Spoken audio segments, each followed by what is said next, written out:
Hello, Ramagam again, doing a daily challenge for Spelunky, which allows you to do a daily challenge on a randomly generated map every day. Spelunky, if you've never played it before, is a sort of 2D side-scrolling platformer where you're diving through at first sort of caves and much more complex areas after that. In order to collect gold and reach the end of the level. Levels in Spelunky are randomly generated, so it's one of the sort of games you can keep coming back to endlessly. As you can see here, you start in the mines, where it's not as dangerous as the areas we'll see later on, but still quite possible for you to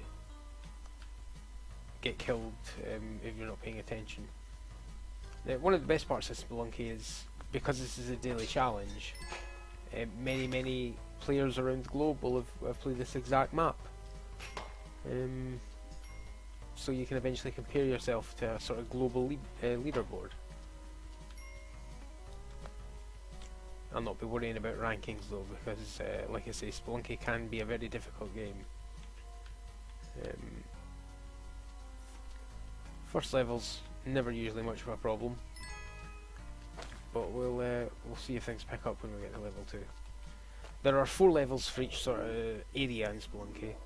You start off here in the caves and then move on to the jungle, then the ice cave, then the temple. There are additional secret areas which require a variety of hoops to jump through to get to, but I'll probably not be worrying about those. I'll just be trying to complete the vanilla game at the moment. Later run-throughs and later daily challenges will perhaps try the more exotic task of getting to Hell, or perhaps the inside of the rockworm. But for now, let's keep it simple. You start off with well, 2 resources in Spelunky really. You could call your health a resource as well, but really you start with bombs and ropes. You need to use them to progress, but they come in useful for accessing sort of walled off areas or whatever. Now, this is a shop. Don't mess with the shopkeepers in Spelunky. They do get mad and they will chase after you and make your life quite difficult.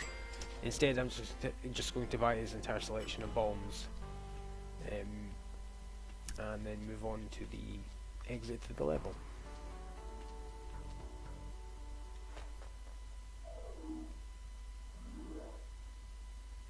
Each time you rescue one of these damsels, they give you a kiss, and gives you an extra health for the next level. Most things that can damage you at the start of a game of Spelunky do so, 1 point of damage kind of thing. Other than the arrow traps which come out of these grey blocks here, as I just rather stupidly demonstrated. They can take off 2 points of damage when they hit you.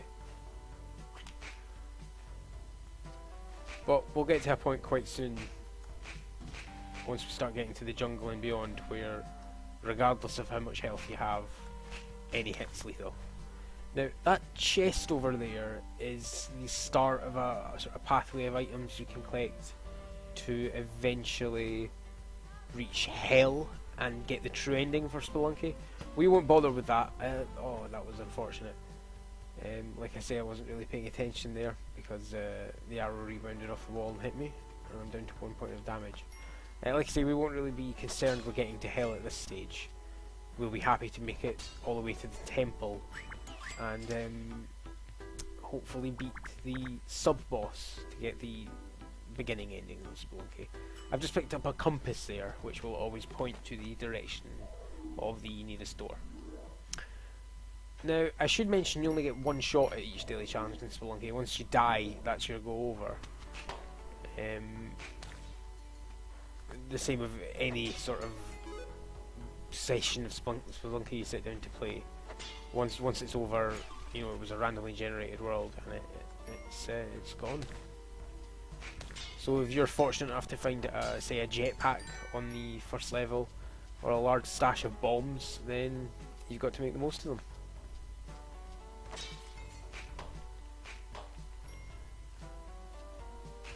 I'm not too concerned with getting gold here. I mean, as long as you have a good collection of bombs, a couple of bonus items that you'll hopefully find along the way, like paste for example, which I was lucky enough to get out of the shopkeeper, but which you would normally have to kill a giant spider to get. That's all you need to do a basic run through. Now this is the 4th level, so afterwards I'll be progressing onto the jungle. Oh, that was incredibly close. Hopefully there'll be something exciting in this crate here. A bag of 3 bombs, it's not the greatest thing in the world, but it's not useless. We could buy this damsel here from the vendor, but we don't have enough money, and once we reach the jungle, 1 extra hit point isn't really going to be all that useful.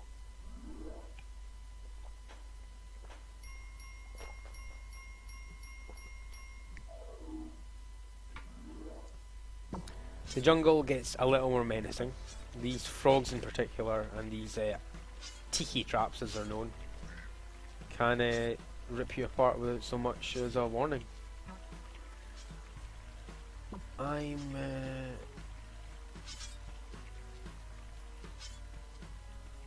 These bulbous tumor looking thing on the walls, these are a pathway to another secret level in Spelunky, the rock worm, where a worm will swallow you and take you to a sort of long level that's very long but fairly narrow. It is quite a difficult thing to get through without bombs or a jetpack though, so we will be leaving it for now. Unfortunately, the luck of the draw in Spelunky means that you are just often sectioned off from things like damsels without using bombs, but I'm not too worried about saving her. These fish are an absolute nightmare, so... Oh, I didn't mean to throw that there. With this many bombs in tow, I'm just gonna make space to get rid of the fish. I really don't want to have to mess with them. And hopefully this frog won't be too much of a bother, so we can get up and see what's in this crate. Jewels are worth a lot more than gold bars. You might get a stack of, 1500 from a gold pile like that, but gems can net you up to, 2 grand, 2.5, 3. The name of the game in Spelunky is just to be careful and to take your time. It is easy to rush, and there is after all an achievement in the game called Spelunking, which you get for beating the game in under 8 minutes. The standard way, not the long-winded way. And it is the sort of game where you can just hold the right trigger down and sprint everywhere, but I don't want to look too bad when I'm doing my first daily challenge live on video, so I'm going to try and take it slow. Now, these spike traps here are disgusting and one of the worst things to come across in Spelunky, because you have to be very precise with your jumps across, latching onto the vines as you go. One slip and you're straight in spikes and dead. Those man-eating plants you don't want to land to, they'll swallow you whole and kill you, even if you're wearing the spiked boots. I just hit the 2.5 minute limit for the level there. After 2.5 minutes, a slow moving but incredibly lethal ghost starts chasing you around the level. It does have the advantage that it can turn small pieces of gems into diamonds, which are all worth £5,000, well 5,000 gold each. Or, well, that is a dollar symbol, sorry, I should point out. So, some people try and get as much gold as they can in Spelunky by waiting for the ghost to come and then farming up as many diamonds as possible. But you're only doing that if you're trying, get as high a score as you can. Oh, that was terrible. That was a bad way to go. Stomped on by a frog. Oh well, that's my run through for the June the 7th Spelunky Daily Challenge. Hopefully I'll be back again for another one tomorrow. Bye.